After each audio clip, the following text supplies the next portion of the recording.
Hello and welcome back to my channel. Excuse my voice, I'm a little bit sick, that's why I speak like that, but yeah, let's get over to what I read during February. The first book I managed to finish was Ace of Spades. This book I had started a couple months ago. It took me a while to get through because mostly it was a little bit scary at some points. Not the whole time, but it was a little bit thrilling. It had a thriller element, so that's why I couldn't read it at night. And usually when I'm sitting down to read is during the night. I put it down when I was, too afraid, because if I'm reading before bed, I want something more chill.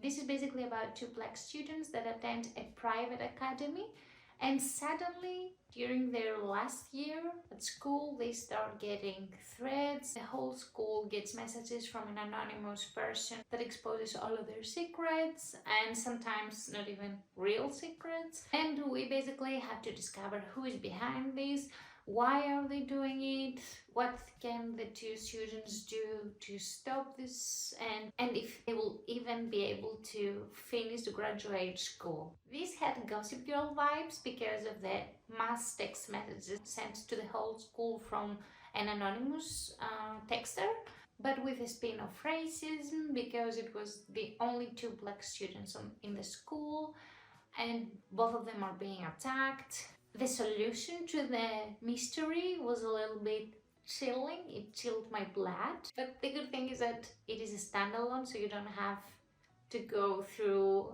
this thrilling element again to find out the truth. I loved the fact that we had two POVs, which felt really different, so I could tell when we were from the point of view of Chiamaka, who was like the head girl. She was very high in hierarchy in the school. She was very popular.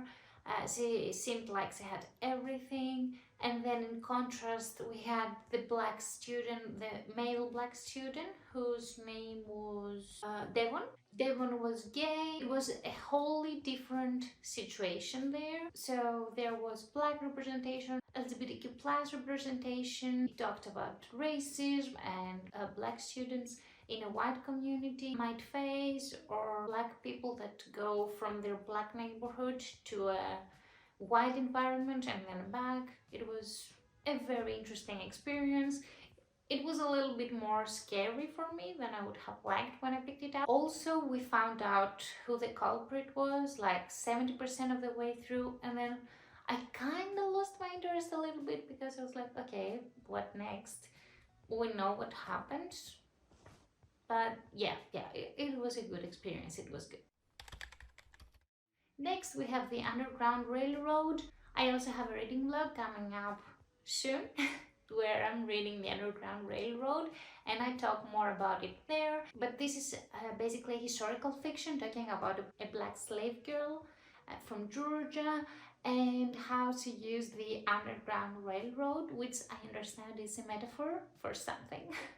I don't remember what exactly, but she goes from state to state trying to go to New York ultimately in the end, so that she can be free, a free woman, and all the adventures she goes on in every state and all the tragic things happening in every state. Lots of things were taking place in this book. Sometimes he had friends with her, sometimes these friends were taken away. It's a whole adventure, this book. It is very heavy, but when you really think about it, it was a very interesting read. It was a very powerful read.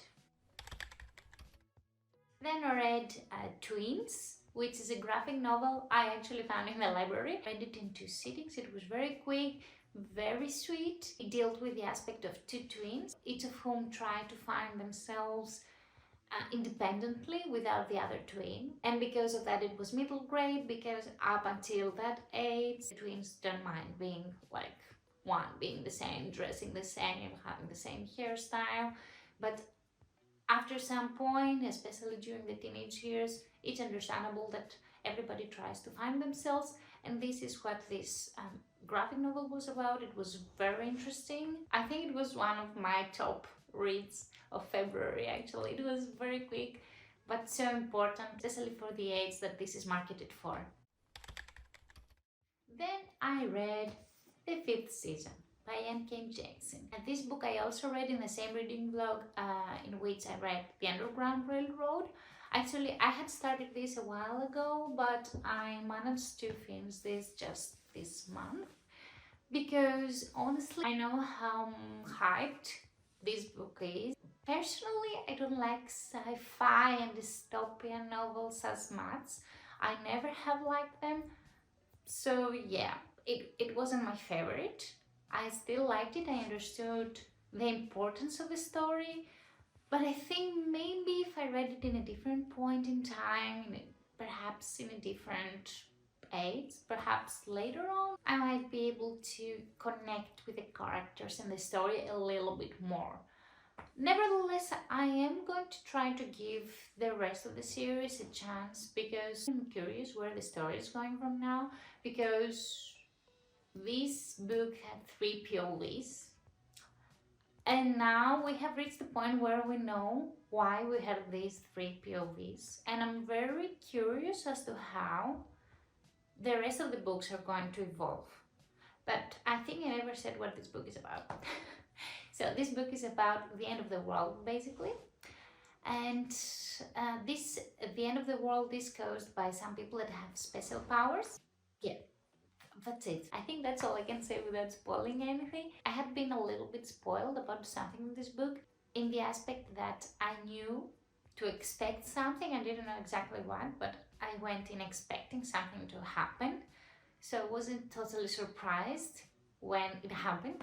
So yeah, I don't want to say any more about this book, but honestly, it was a good read. I think it helped me a lot to actually listen to the audiobook instead of reading the book.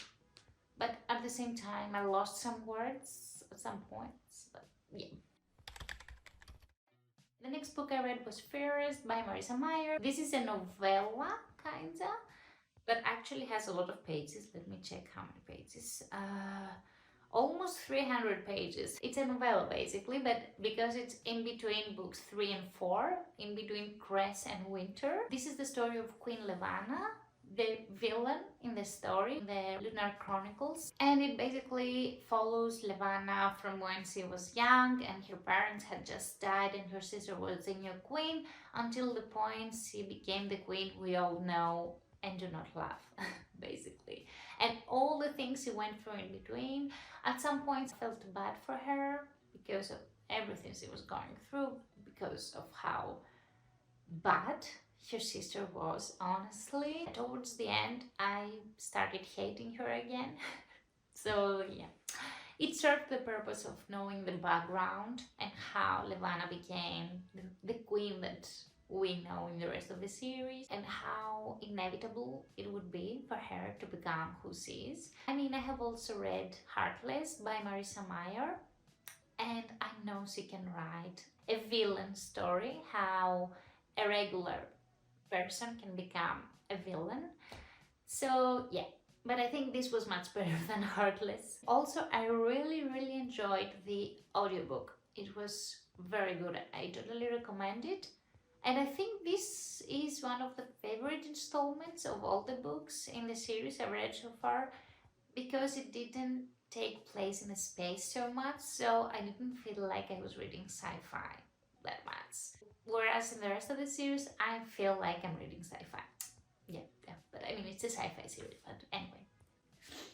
And this brings us to the last book I read during the month of February. So the last book I read is Queen of Shadows by Sarah J. Maas. This is the 4th novel in the Throne of Glass series, not including the Assassin's Blade, of course. I will just tell you what Throne of Glass is about. It is about Selena Serdothian, an assassin that is imprisoned by the king. Generic, but yeah. And she's been held prisoner, and basically she takes place in a competition to become the king's assassin. And yeah, basically that's it. And then we follow her adventure of going through the competition and going over all the obstacles, both in the competition and surrounding the competition, because the other competitors want to get everyone out of the way, of course.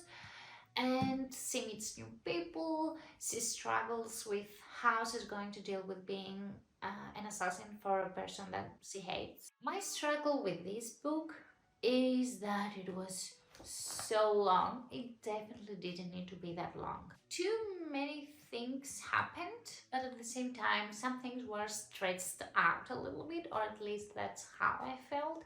It took me a lot of months to get through this. I actually found the audiobook and it actually worked. I was invested so much more with the audiobook. I totally recommend it. The only downside is that now that I have to read the next two books in tandem, I think I'm going to try this way, which are called Empire of Storms and Tower of Dawn. I have them here, that's what I'm looking at. I have the whole thing. Yes, I'm doing that thing where I'm back the whole series before even reading the rest of the books, but yeah. I don't know if a tandem listening would work for the audiobooks for me, because I wouldn't know how to put bookmarks. I don't know. I will have to research it actually. So these are all the books I read during the month of February. As I said, I think Twins was my best book of the month, and maybe after that Fairest, which was actually amazing for me. I didn't expect it. I kept postponing reading it for years, I think. Please let me know in the comments below how many books you read during February and which one was your favorite. And see you in the next video.